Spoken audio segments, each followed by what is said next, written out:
Okay. Hello, hello, and thank you. السلام عليكم جميعا. هذه الجلسة ستكون باللغة الإنجليزية. We will be speaking in English, and I hope this will be a great session. I have so many stuff for our guests today. I want to firstly welcome Fabrizio Romano. Please give him a big round of applause for being in Saudi Arabia in the Saudi Media Forum today. Well, first of all, I would like to give you the right introduction. I want to say we all know that football transfers are full of surprises, twists, and sometimes even drama. And today we have the man who sees it all before anyone else. He's the journalist, footballers trust, media trust, the insider clubs also fear, and the voice that fans really rely on. His words can shake the transfer market, and this is true, and we have seen it before. And his famous "Here we go" has become football's ultimate confirmation. For the first time in Saudi Arabia, we welcome Fabrizio Romano. Welcome to Saudi Arabia, Fabrizio. How is your experience so far? First of all, thank you. Thanks to you. Thanks to all the people attending. It's an incredible pleasure. So thanks for the invitation. I love this country, you know, because you can feel the vibe. You can feel how you are building, developing, growing in this sports area, and in my area in football, you can feel this special energy in this country. And so everything fantastic. Looking forward to enter into the details of all of this, and also to understand how football is changing on daily basis. Amazing. Have you been surprised how big your fan base is? I'm sure you know that Saudis now trust you very much. I know. I appreciate it. And to be honest, I'm not surprised, because I see every time on social media the passion from the Saudi fans, from the Saudi people involved into football is massive. So I was expecting this big attendance for football in general, because what you are building here is special. Amazing. Having you here today is an advantage for us. We might get some, inside news maybe, or some information that nobody knows. But when you were starting out as a young journalist, let's go back to the beginning. Did you ever imagine your name would be this powerful in the world of football? No, not at all. Not at all, because I had the good luck to start when I was 17. So my journey started really as a kid. I was going to school in Italy, in the south of Italy, in Napoli, the city of Maradona. So, the passion was there, but I was not expecting to make it international, to make it global. Obviously, it was a dream, but probably not even a dream. My dream was to achieve it on national level, So I went to Milano when I was 18. I started working with a traditional big media in Italy like Sky. And for me, it was already a massive achievement to make it on national side in Italy, which is a big country for football. So I was already very happy with that when I was 20, 21. Then I started feeling the power of social media, that if you have good information, reliable information, accurate sources, you can bring your word to the whole world and to the global audience of football. And so social media really changed my life.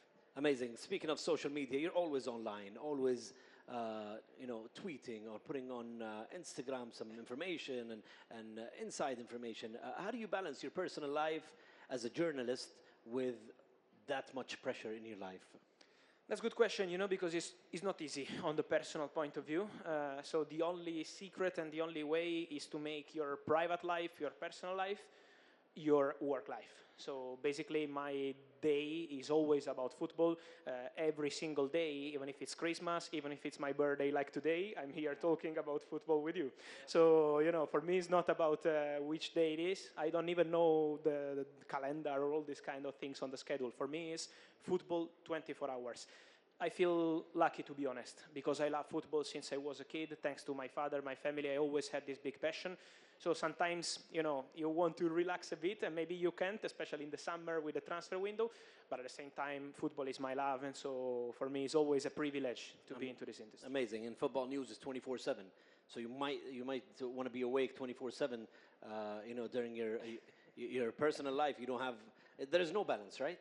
There is no balance because you can't predict things, You can't. Sometimes you can try to feel the market, try to feel the situation into the football industry, and so try to be more relaxed.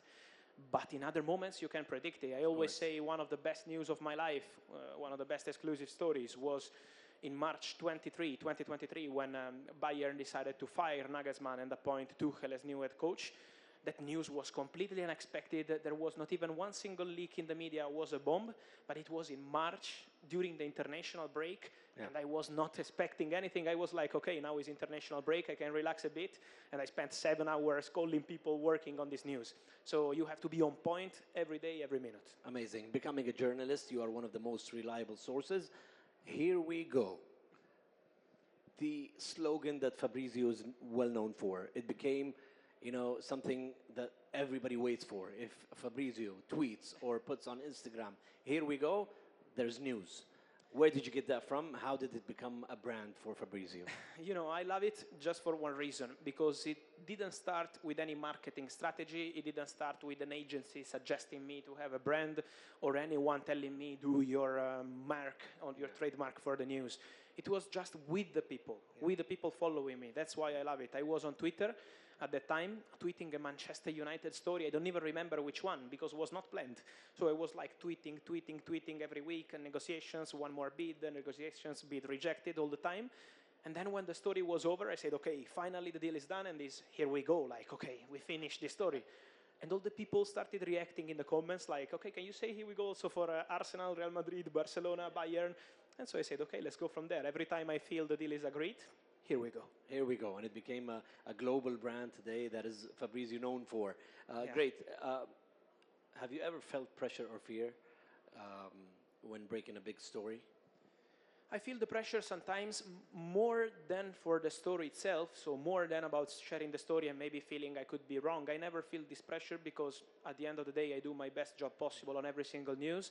The pressure I feel sometimes is that I know how much it changes for the club, for the player, for the agent. As soon as I publish the story, sometimes, as you said at the beginning, it really shakes the market. Yeah. And so it can create a problem. Maybe you are closing a deal and another clubs enter the race, or maybe the player changes mind, or maybe the family. You can sometimes feel this pressure about, I'm gonna change the story if I post this story too early, maybe. So it's difficult to manage the timing and to manage relationship, because this work is about relationship and trust. And if you break the trust, your work is going to end up in a negative way. Yeah, great. I'm going to go through a lot of questions with you, Fabrizio. Sure. We want to know where you get your sources. This is one question that everybody, called me about. You're interviewing Fabrizio. Tell him, how do you get your news? There are two answers to this question. The first one is, the general answer is that remember that if you are on phone 20 hours per day, every day, you will get something. Texting people, calling people, reach out to people everywhere. And then the other answer, who are your sources? Any person can be my source. So obviously you can talk to club's official, the president, the CEO, the director. You can talk to agents. Of course, agents are a big part of my job. So many of them like to leak the news. Sometimes the player himself. Sometimes I open my Instagram account in the DMs and I find the player telling me, maybe I'm going to this club because maybe they find it nice when I'm breaking the story, and so they want this attention. There's more attention. Yeah, but when I say anyone can be my source, the best news of my life arrived from random people. Sometimes there was a guy on an airplane sending me a message like, on this plane there is the director of Bayern traveling to Barcelona. And you say, okay, what's going on here? Why he's going there? So you start checking, and maybe you find the news because he was going to meet for a player. So, any person can provide you an information, and from this information I can get the news, checking, of course, with my sources. Or maybe a guy working in a restaurant once, he sent me a message, there is this dinner with this player here at the table, sent me the picture, and I was checking. So, anyone can help with the news. Have you ever been given false information? Of course, it always happens when people... They want to manipulate the market, maybe? Agents, sometimes agents, especially the young ones, with no experience, maybe they think that they can send you a message and they can try to manipulate the news and the market. But with some experience, it's 15 years now in the industry, I can check every news, so I feel relaxed, like, okay, if you want to play with me, I will play with you. Amazing. So do you double check usually your sources? Okay, always. So this is the first rule. Before you break in any story, basically you have 3-4 different checks? Always, always. Okay. Unless it's a super top source, sometimes you can get the news directly from the CEO of the club, and he's not going to give you any false information. Yeah. It depends on the relationship. No, I always say it's like friendship. You have your friends that you trust in every situation, and some friend that maybe you're not so sure. So I always try to check, but this is an important part of my job. Fabrizio, being very well connected in the football field, or let's say the whole market, the global market, I'm sure you have your network today.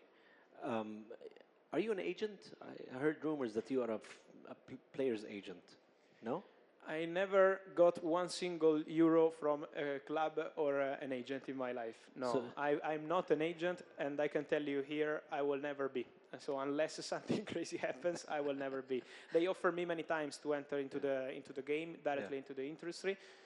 But I think after 1 second, if you move from this side of the industry to the other side, it's not going to be the same. I love football. I love being free. I don't want anyone to influence my job. I feel to be a journalist, and I don't want to change it.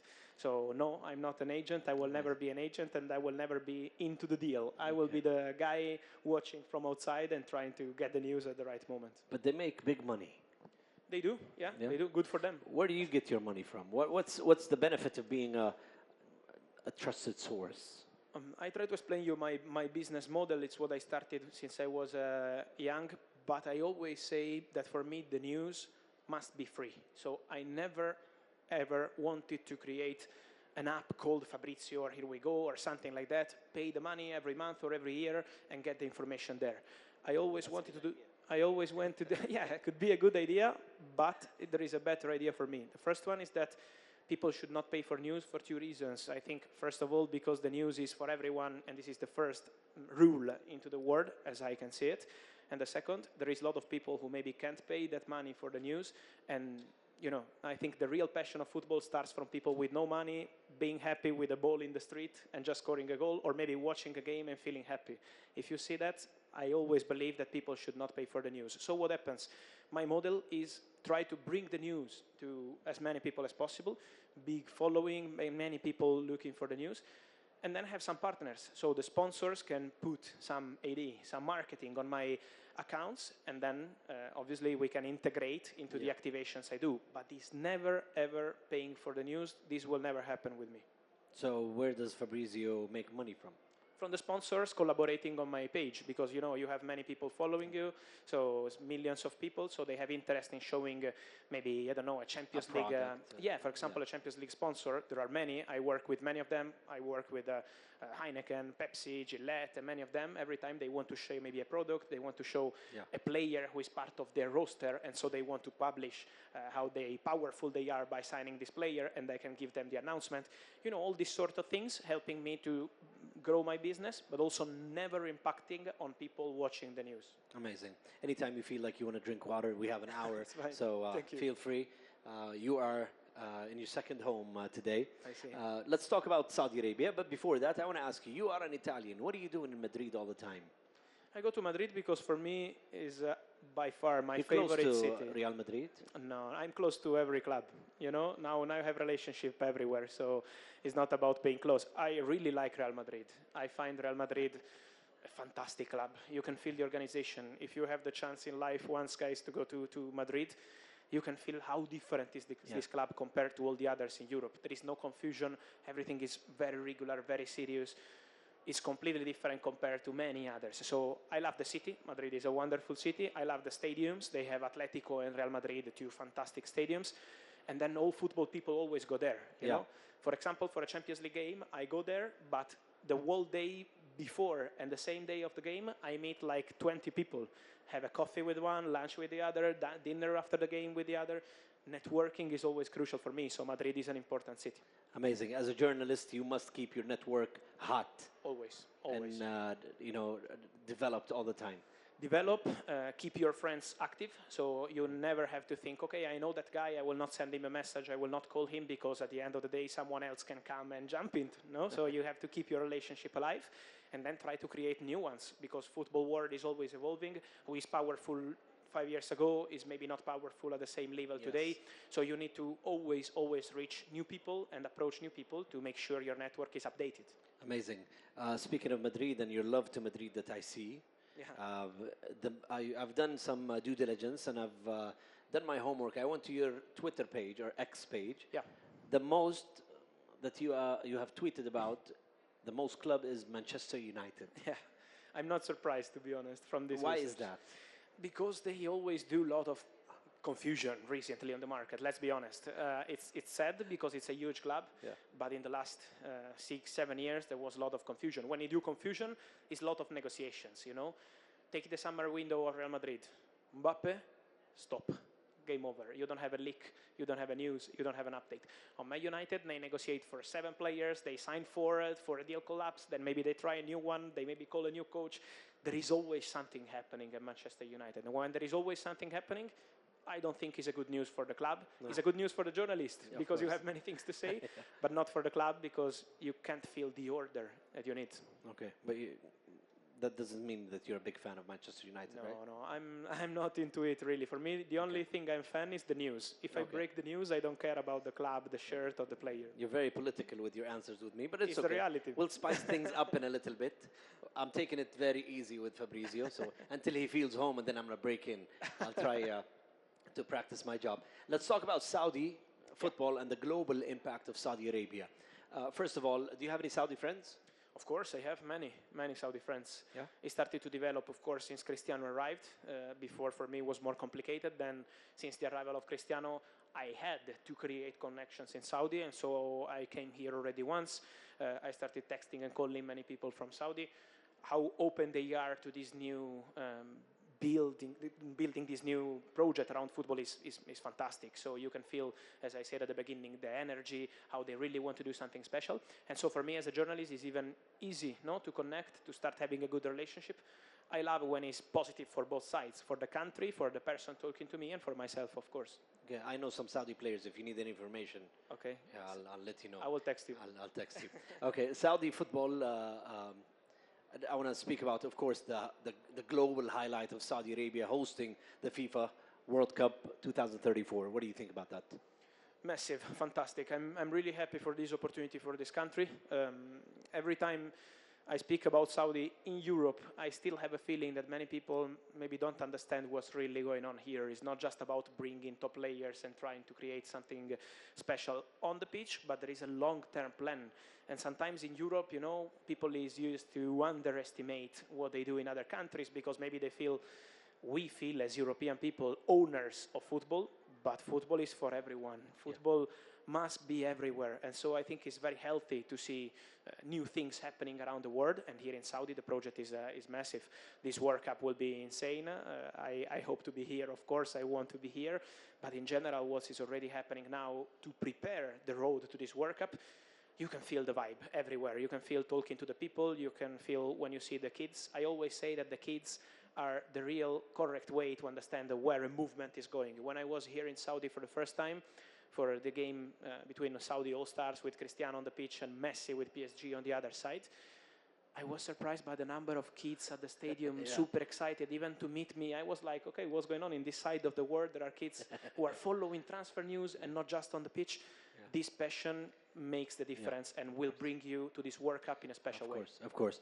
We are a very young generation, and we are heading towards that. 2034 is a big dream for us. It was an amazing announcement, alhamdulillah. Yeah. So Saudi football has exploded with transfers. Let's start, when Cristiano Ronaldo came. How do Europeans club view the Saudi Pro League? First of all, did Europeans panic when Saudi Arabia started bringing those big players, Ronaldo, Neymar, Benzema? I think they are already still panicking. They panic at the beginning and they are still panicking because if you look at the negotiations, for example, many clubs are having, just to give you an example, Barcelona, they recently negotiated new contracts for Pedri, for Gavi and all these players, and they were putting specific clauses for Saudi clubs because they fear that Saudi clubs can arrive there and try to get their players. Now Real Madrid are negotiating new contracts with many players and they also want to protect themselves from this Saudi attack, if we can say like that. So yeah, they panic, but it's also, as I mentioned before, part of the game. You need to expect this because if you want to be ambitious and you have the possibility to make it happen, why not? At the end, it's always the player deciding in football. You can sign all the contracts you want, but if the player comes and say, I want to go, in modern football, the player decides. Yeah. Do you see more big names joining the Saudi League? Yeah, for sure. Yeah? For sure. Do you have Yeah. any names right now? I think there are some dream targets, no? Like Mo Salah for sure is a dream target, and let's see what happens there. I think there is a chance. It's not guaranteed at all yet because Liverpool are still then trying to make things happen. But Mo Salah is a big target. Let's see what happens with Kevin De Bruyne, who's also out of contract. Then there is this big dream to bring here Vinicius, but again, he's negotiating a new deal with Real Madrid too. So it's time for negotiations now. You know, February, March, April, you start preparing the ground, and then in the summer we see. But I think there will be a lot of movement to Saudi. And I really like what they did also in the recent transfer windows, bringing also young players, not just players at the end of their career, maybe for the last big contract. But when you sign a player like John Duran, this guy was scoring goals in Champions League, scoring goals in Premier League on regular basis, and now he's playing here. This is the future. This is the way. Obviously, big names, but also big talents. So do you support these type of transfers? Let me phrase it so I don't. How do Saudi clubs compare to European clubs in handling and picking these players? Obviously, they compare with an important opportunity financially. This is very clear, but also with the opportunity to play next to superstars. I remember when there was the first young player who made a move to Saudi, who was Gabri Veiga, moving to Al Ahly. And I remember the criticism was very strong against Gabri. When I shared the story, okay, he's going to Al Ahly, he's leaving Celta. Yeah, you remember all the comments. I saw the comments because I cheer for Al Ahly, so I was. Was very bad. That was very bad. I felt for the boy because you can decide whatever you want in your life. Why people should judge you? No one is going to judge what people do in their normal life. It doesn't mean if you are a football player you need to receive all the criticism. And then remember that this guy, sometimes, I was always telling about Gabri Veiga. He was training at Celta Vigo. With all respect, he's a nice club, but in terms of teammates, you maybe don't have superstars to learn. And coming to Al Ahly, you had the opportunity to play with Riyad Mahrez, who is a player who won the treble at Manchester City, to work with Frank Kessie, who played for Milan and Barcelona, to play, I don't know, with Merih Demiral and many others. Bobby Firmino, who was a serial winner at Liverpool. So you also can learn from these players. Of course, financially is a big opportunity. No, we're not denying that. But also to learn and to have a different kind of competition. Amazing. Can Saudi Arabia become a top 5 league in the world? I think in the future for sure. I think they're already going very fast and very strong. In Europe, we have sometimes the problem with some leagues that is not so attractive because it's always the same team winning, you know. So that's why I think for Saudi it's a big opportunity to enter into that market. I think to go over Premier League and La Liga will probably be short-term impossible because these two leagues are on a different planet. But I think from the third spot, you can absolutely get there and try to compete. Amazing. Do you think agents are pushing players to the Saudi Pro League? Yeah, I think so. I think so because at the end of the day, the agent only works for money. 90% of the agents only work for money, and so for them it's good business. You don't like agents, huh, do you? I love agents. Without agents, I would be homeless probably. So I love them, but I say the truth. You know, I'm speaking facts. I think that's part of the game. There is probably 2 agents on 10 who really care about the project, and then sometimes they really look at the financial opportunity. And many times it's about the player, because then the agent takes all the negative comments, but many times it's the player who tells the agent, "Bring me where there is the best contract." Exactly. So this is, but not just with Saudi. This is part of the game. Okay. So it's a combination of decision, basically, the player and the agent. Always together, but the agent is always put in the face. Amazing, amazing. So we have looked at the Saudi and global impact. I want to get into your social media. You have millions of followers. How do you handle the responsibility, you know, as a journalist today, somebody that everybody relies on when it comes to football news? How do you keep them informed? I keep them informed by one single rule. Every day, do the best of yourselves in terms of always check the news, always be accurate. The responsibility is always there on daily basis, on every small news. Check, must be accurate. No one can deny you. No one can come against you. So for me, the real mission every day is to deliver accurate news. That's the priority. Then if it's exclusive, obviously this is the big mission for every journalist, to be the first one and to be accurate. But accurate is the key word. If you want to be in the industry long term, and if you want people to be happy with your information, they must trust you. And to make it happen, you need to really dedicate your whole life to it. If people think to work, maybe young journalists, you know, to work into transfer market industry and thinking that maybe they can do it relaxing a bit, forget about it. It's impossible. You have to be into it every day, fight every day, text people and call people and meet people every day. Otherwise, you are not going to be successful. Yeah. Fabrizio beats my AI tool. How do you stay ahead always? As a journalist, it's very important for many students here and Yeah. journalists here to know what is your trick. How do you stay ahead all the time? You beat my chat GPT or you beat my AI tool. I'm not a big fan of EA, because I really like to use my own mind and to make things happen with my own ideas, my own mind. But what I try to do, I always tell people, of course, talent is important in life, is really important, but I think here in Saudi you have the best example of obsession, who is Cristiano Ronaldo. I love Cristiano because he's bringing you the mentality of the obsession, and what I try to do in my small world, in transfer market world, of course, is not impactful as Cristiano, but is a big inspiration also for all people, I think, here in Saudi, and for myself to see how important is the consistency. As a journalist, the consistency is something crucial. I see many young guys also in Europe who maybe think this job is just about going to the stadium, watch the game, meet the player, like it's an easy job, you can make it happen with this kind of rhythm. It's not like that. It's really every day. You have to be into it. When you watch a game, for example, when I watch a game, my brain is always thinking, okay, this team needs a right back. Okay, maybe this player is good. How long is the contract of this player? In my mind, I have the contracts of every single player, for example, in Premier League, in La Liga, in Serie A. I always remember all of that. So you need to be like a robot. You need to be always updated. And if you don't remember something, go check, save, restart. Amazing. I know, it's not easy. Amazing. Very huge controversy when it comes to, news. Have you ever tweeted or posted a very controversial subject, or let me say, have you ever had a tweet that caused huge controversy? Oh, yes. Do you remember that? Yeah. There were many cases.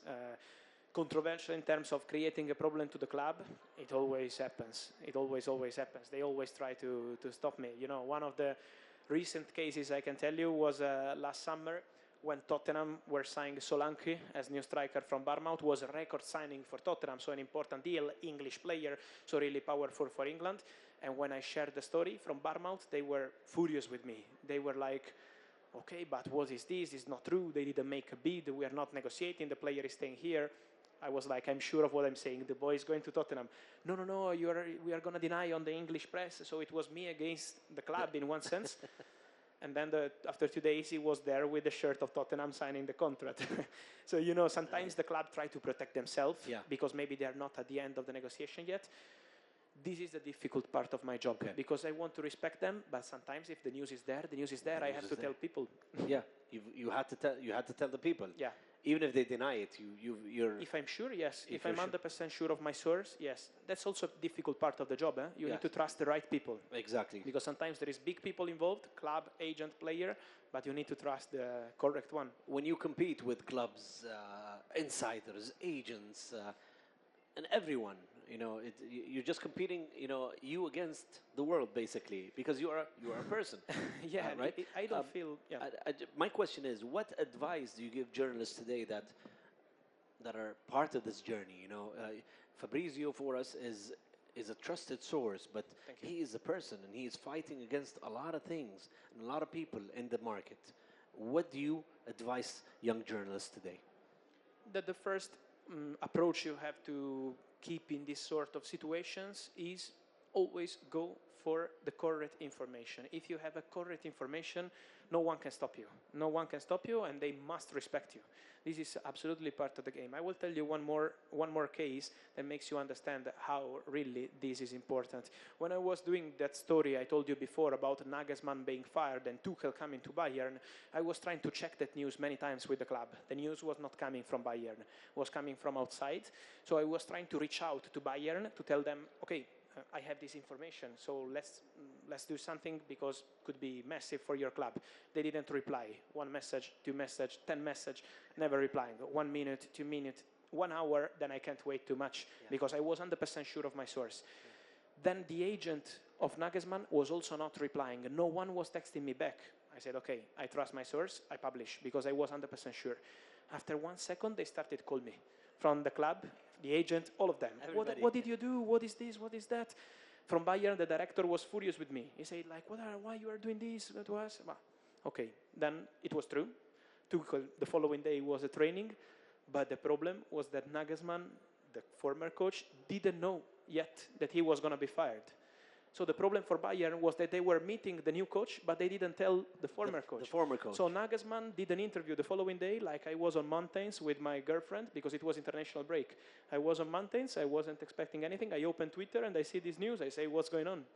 You see? Oh my God. But from Bayern, they were furious with me. Then after 1 week, the director called me and said, you've been respectful. I respect you because you sent me a message, you called me, and you did your job, trying to reach out. It's my fault if I didn't reply. Yeah. I had to reply, and I had to try to control the news with you. So look for the correct information. Always verify. Always. And always be respectful, because if you try to verify and then they don't want to reply, it's their problem. Yeah. If you don't want to reply, I can't force you. But Amazing. I follow my way. Great advices to young journalists that are part of this session. Do you ever feel exhausted? You want to log off? In Saudi Arabia, you say, khalas. We've had it. Sometimes yes. To be honest, I will be honest with you. Yeah, sometimes yes, especially at the end of the summer transfer window. You know, that's very long, because you start working in May around that, new managers, and then all the players market. Then you arrive to the end of August, really, really, really tired. Yeah. Especially your brain, you know, more than physical is your brain. Every day, a lot of information. You try to connect all the points, because sometimes if you want to get the news, you need to start anticipate the news in your mind, in the back of your mind, I always say. Maybe Real Madrid need the right back. Who are the players available on the market? This yes, this no. Maybe I don't have an information, but I text the agent asking if Real Madrid called them for that player, even if I didn't know, but just because my mind is telling me maybe it could make sense. So, you know, you need to anticipate the news, you have to check the news, you have to get the news, you have to call, text people, you have to post the news on social media every day, then do the video, then a lot of things every single day. Yeah. So the secret is not to think about it, do it. Just do it. So we spoke about Fabrizio in the beginning and the slogan, here we go. We spoke about Saudi football, the Saudi global impact, and what do you think about it? We spoke about social media and journalism. I want to go into the fun a little bit with you. I'm going to ask you quick fire questions. Perfect. And I'm going to do it twice, because the other ones will be a little bit deeper and darker. Okay. Best player you've ever met? And this is going to go global. Good question. Tony Kroos. Tony Kroos. Tony Kroos, okay.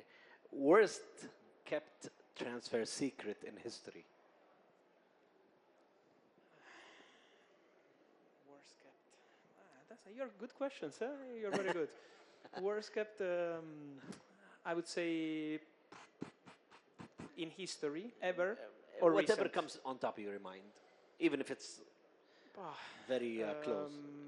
Probably I would say Haaland to Manchester City. Haaland to Manchester City. Yeah, because it became clear too early. It was very obvious. Yeah, it became clear too early.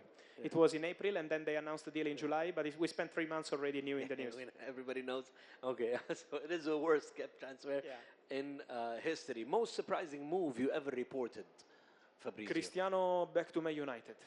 Really? You remember that Cristiano was close to going to Man City, and then in 24 hours, Man United. He got a call from... I didn't expect that. He got a call from Sir Alex. Sir Alex, right? Yeah. And that's the story. You think he would have done very great in Man City? I think Cristiano would do great everywhere. Everywhere? To be fair, yeah. Amazing. We all love Cristiano. Okay. If you weren't a football journalist, what would you be doing today? Since you travel to Madrid a lot, you would be working in Real Madrid somewhere? Oh, maybe in Atletico also. And Atletico is full of Italians, so why not in marketing probably? I like marketing. Marketing, okay. Biggest here we go moment of your career? I tell you my favorite. Your favorite and the two favorites. Let's make it two. Bruno Fernandes to Man United, because it changed my life. Really? Yeah, because till that moment I was good in Italy, but not well known yet on international stage. Yeah. Then when I posted Bruno going to Man United with the exclusive picture of Bruno and the agent on the plane, traveling to Manchester from Lisbon, that really went everywhere in the world. And so that one really, really changed my life. Okay. Yes, so I would mention that one. And then also when Messi, I have to mention Messi to MLS, moving to Inter Miami, because you remember there was the expectation maybe to go back to Barcelona. So the impact there was massive. Even if to be honest with you, the news of Messi leaving Barcelona was not a here we go, because that's not a here we go. But Messi leaving Barcelona was completely unexpected, and that was incredible. That was like a earthquake in the sports world in 3 hours. So I remember the feeling. I was like, I can't believe it. I was in shock, really. Yeah, amazing. And the excitement is is amazing, right? Yeah, the feeling was great. The feeling was when I went to sleep, because during the afternoon it was not excitement. It was just adrenaline. You can't understand what's going on. You start calling people all the time. It was incredible. Okay, amazing. One club you'd love to work for as a transfer consultant? I would love to work for Manchester United. This would be this would be understood in 2 ways. Yeah. Whether they don't know what they're doing or they are very good, I want to work for them. No. I say Manchester So you have to United explain. because Manchester. I would love to rebuild. Okay. I like the idea of bringing these big clubs to the level where they deserve. So United probably. Okay, so they have to work on their transfer consultation. They are on it. Okay. They are changing already. So slowly getting there. Okay. If you could scoop one transfer before anybody else for the rest of your life, which player would it be? Haaland. Haaland. Yeah, because Leaving Man City? yeah, the next transfer of Haaland now after signing a 10-year contract probably is going to be difficult. But I love Haaland. I think sometimes we underrate what this guy is doing, but scoring 49 goals in 48 Champions League games is not human, Not at all. Amazing. Let's talk more controversial. Have you ever been threatened? No, never. Never? Never happened. Ever been given more advantages for for benefits? Give us information, we'll give you. They tried, but the moment you start doing this, it's Yeah. the end of your career, because you do for one, then for another, then for another. Okay. The word spreads in the industry in 5 minutes, and you are done. So no chance. Great journalism manners. Thank you. What's the biggest transfer lie you have ever exposed or been exposed to? Good question. Probably is not a lie, but sometimes can happen that players, when they are getting free agents, they can change their mind in 5 seconds. I remember one that shocked me was Wijnaldum, who is now here in Saudi playing for Al Ettifaq, if I remember well. He was going to Barcelona. It was almost done. He had the medical check, so everything was ready. He was with the national team camp, so they prepared everything for the medical. The contract was sent. They were just waiting to sign. And then overnight, PSG arrives and offer him 3 times the salary offered by Barcelona. So in the morning, the player calls and says, sorry, but I go to PSG. And I already published the Here We Go for Barcelona. Oh, you did? Yeah. Oh. But I was still telling people, guys, the medical was there, the contract was there, then I can't sign contracts, unfortunately. Okay, amazing. Yes. Okay. We've got some secrets for you. Okay, good. Looking forward to that. Yeah, هذه معروفة عندي خلاص. تمام. شكرا. Thank you so much. Here we go. I've got some news. No, I'm just kidding. All right. Clubs often use journalists for PR. Do you ever feel like you're being used and you don't like it? Every day. Every But I like it, because You like I like not to publish what they want me to publish. So, Yeah. I receive this information from the clubs, and then I do it my way, always. How many fake stories do you see daily? Part of journalism is trying to get that click. Yeah, 100%. A lot. To answer your question, a lot. Every time I see, especially in some countries, there is some media really creating fake stories on daily basis just because people will click, as you mentioned. So it's really sad, I think. It's sad because it's a negative part of this industry. Sometimes I meet people in the street and they ask me, but my club is really signing that player? I say, no, my friend, they are just using you to make clicks and to make you dream. Never make dream people for nothing. Have you ever fallen for a fake up? A fake tip, for example, a fake... Just once. For a report. Recently, was 2 or 3 years ago when Dizazi went to Chelsea. A person close to the player was telling me Newcastle or Man United, and then he went to Chelsea in 24 hours. I blocked that person on WhatsApp. No, sorry, but that, stop. But do you trust him anymore? No, I never reply, not even if he tells me that Messi goes to Real Madrid. Never reply. Agents are now more powerful than clubs. Do you agree? Of course, yes. Okay. Some of them, I mean, apart from super big clubs, you can live like Barcelona, Real Madrid, Bayern, all these sort of clubs are on different level, but all the others, from third, fourth position, yes. Who is the most influential agent in football history today? There are many, but I think history, I would No, say let's today, say now currently. there are many really, because there are many big companies like CAA Base, Stellar, there is Ali Barat, and then George Mendes. There are many who are doing fantastic job. I think Mendes is a legend of this game, because Mendes really started with Mino Raiola, who has been another legend. They've been the two agents who really started this modern view we have of the agent. No? Yeah. Have you ever held back a transfer story to maybe protect the source, even when you know it is true and you want to? It happens every day that maybe I know something and I can't say something because I have to protect the source, I have to protect the club. Many times it's the club asking me, maybe it's too early, wait, give us 1 day, 2 days, because maybe another club can enter the race. The agents don't really care about that, because at the end of the day, if another clubs join, it's good for them. It's good for them.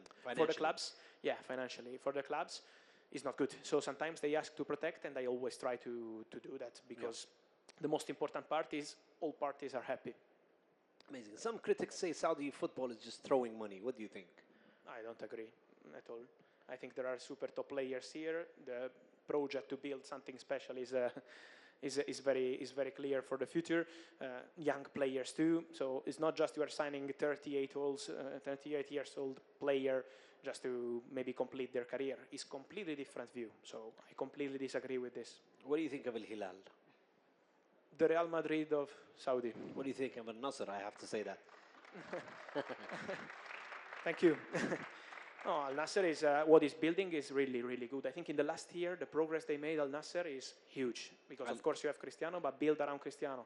Very good coach, very good coaching staff. John Duran, players like Brozovic and all the others. You can see the future will be bright. Al Ittihad. Also very good. I have good relationship also with them. Karim Benzema is a top leader, so you can see the view also there. You think there is a lot of development from last year? A lot of, sorry? Development in Al Ittihad? A lot. Completely different, the feeling now. And also sometimes players are human beings. Not just because you win Ballon d'Ors or you win Champions League, you arrive in a new country, in a new culture, in a new city, and you adapt in 5 minutes. You need to adapt to understand new football, to understand people around you. I think Benzema needed some time to understand how it works here, and now you can see the leadership. Okay. Al-Ahli, Al-Ittifaq, Al-Qadsiya. I want to hear about Al-Ahli. Let's say Mahrez is Mahrez doing well? Doing very well. Young manager, also what they're doing in terms of building the team, I think is also very positive. In January they were very busy also with Galeno, some very good signing.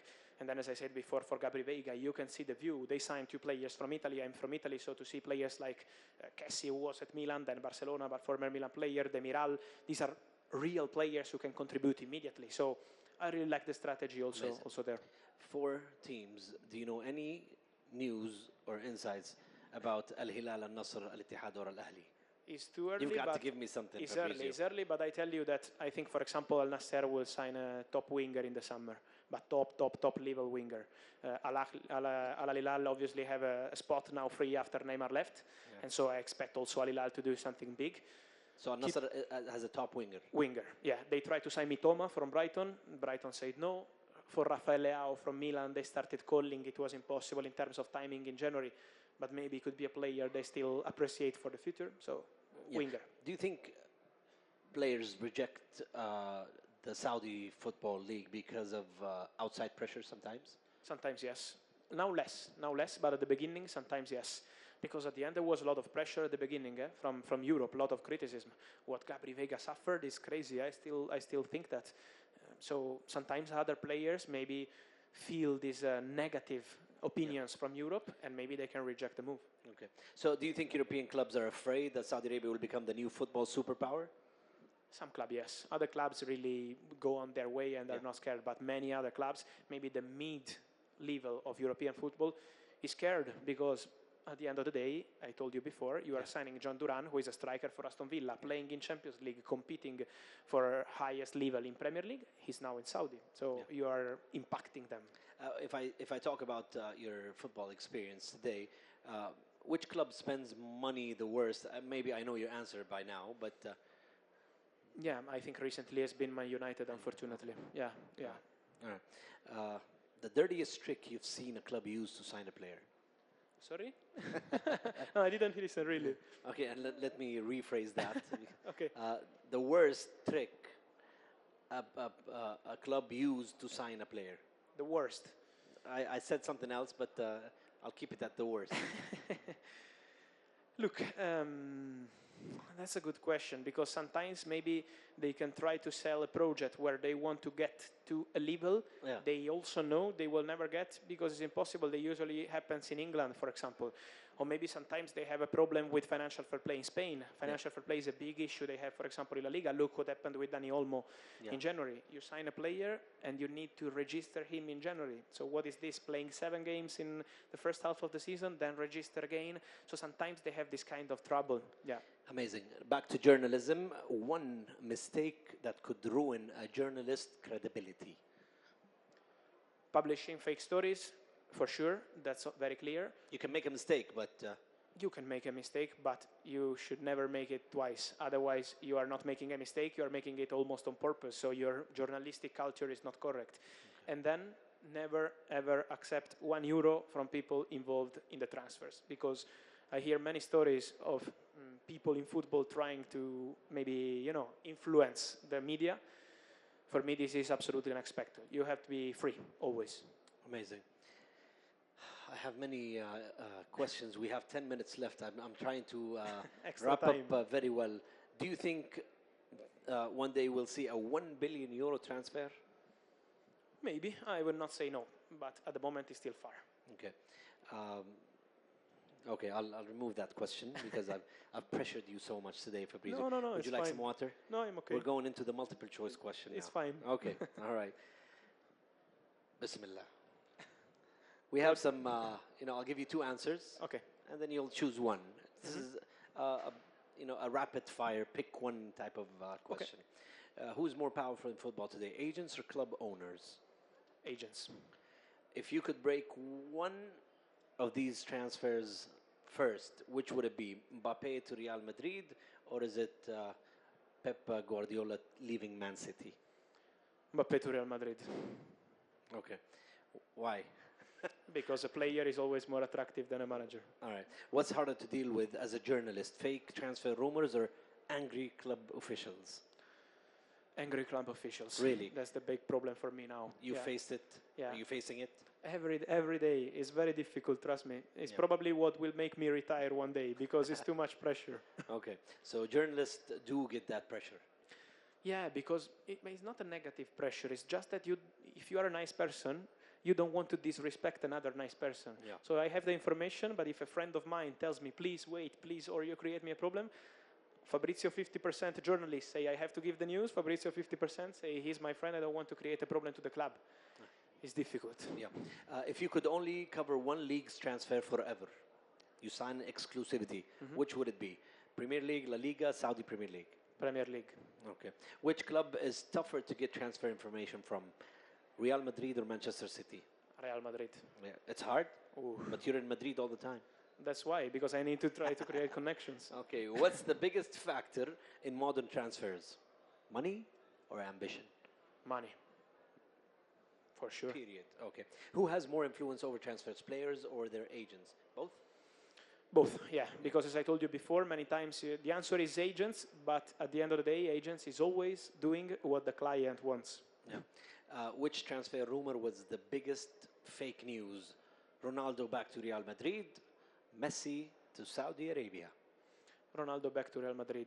Because Messi to Saudi Arabia, there was a possibility. Could have possible. Real Madrid to re-sign Ronaldo was never the case. Okay. If you had to pick one, which is more likely? Haaland to La Liga or Mbappe back to PSG? Haaland to La Liga. You want that? Maybe it could happen one day. Why 10 not? years. I don't want to upset Man City fans, but after 10 years, maybe. What hurts a player's career more? Bad agent advice, bad club decision making? Talking about football. Bad club's decision making, because with this you can affect them every season. Your agent at the end is just doing what you want. The club is not doing what they want. They are doing what they want, and sometimes can affect the career of a player.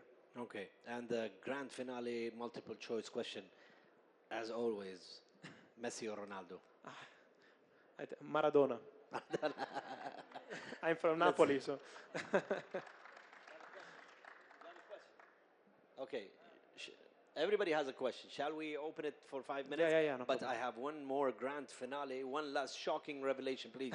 Fabrizio, before we let you go, we have to ask you, what is the one transfer story that you know right now and cannot reveal? You have to pay Give me. me a hint, either a player's name, a club, a league, or even a first letter. I can't. Anything. I I'm gotta sorry. go to my friends. Man, No my chance. friends will be angry. No They'll chance. be like, Send them my number. I will tell them. nothing. No, I can't say. You cannot say. Secret is secret. But there Journalism at its best, ladies and gentlemen. Please give him a big Thank round you. of applause. Yeah. Thanks a lot. Thank you. I will take 5 questions only, please. Please let it be an important question that could benefit everyone. Okay, go ahead, please.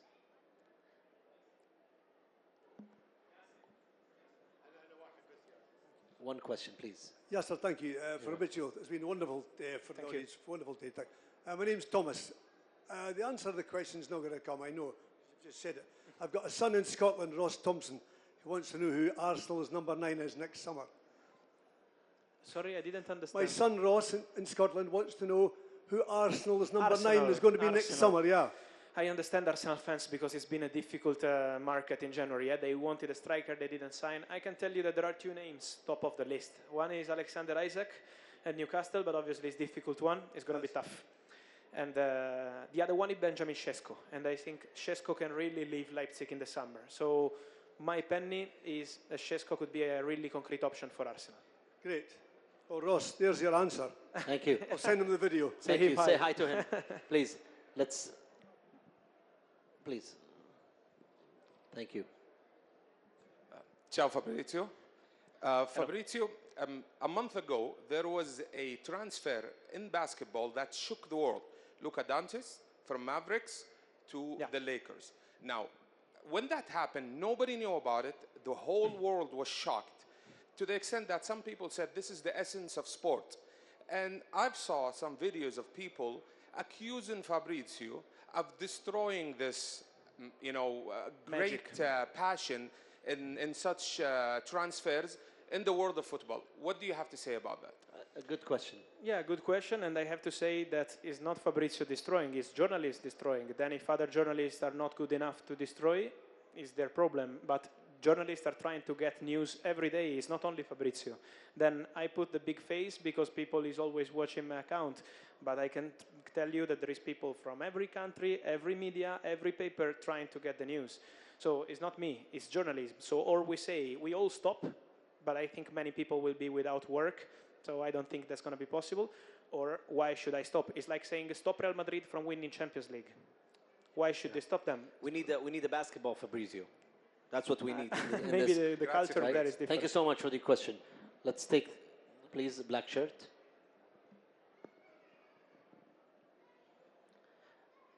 And thank you guys for keeping this simple and very fast. Thank you so much.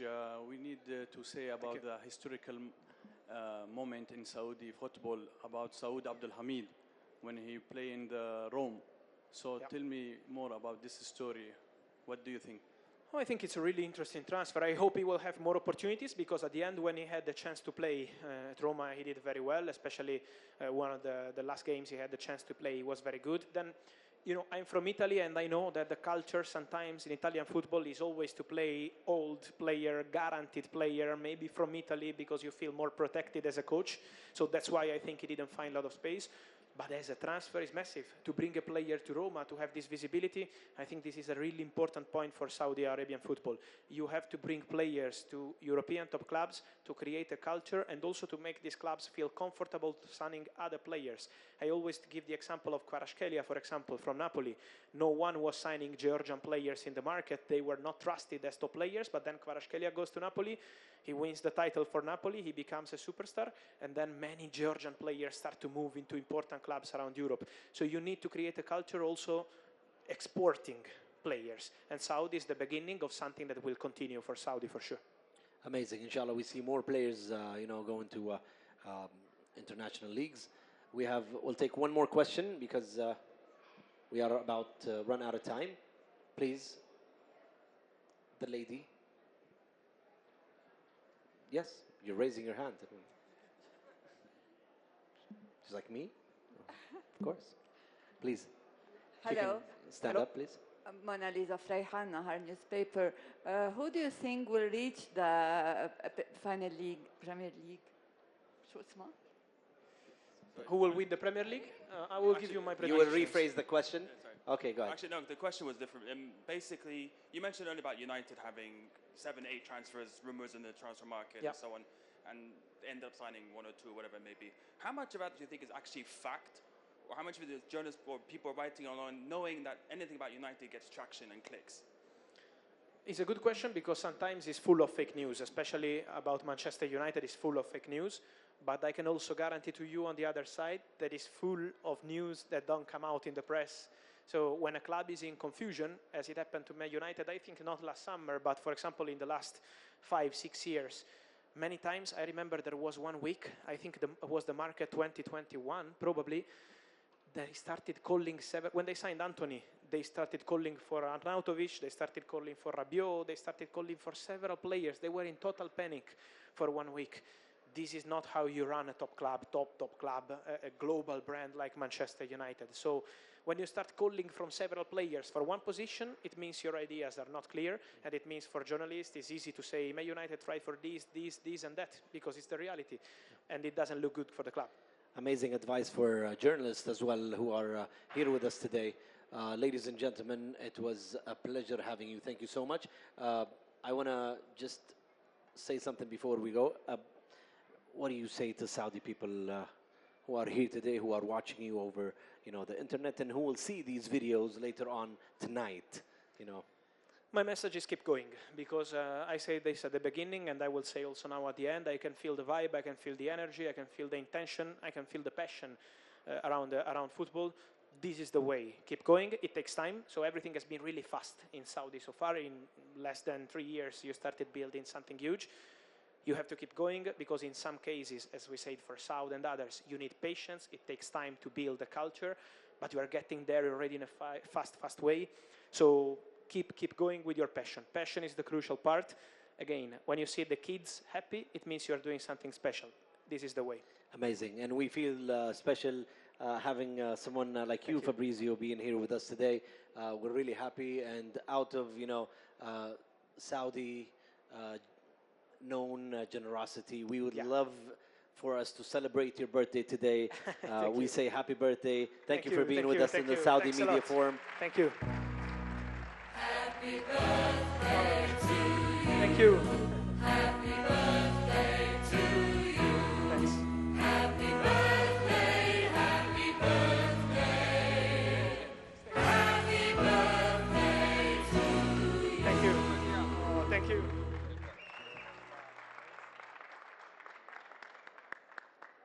One great picture of Fabrizio's birthday today. He is 31, by the way, 32? 32 today. Yeah. Feliz cumpleaños. Thank you. Thank you. Thank you. Thank you. Thank you.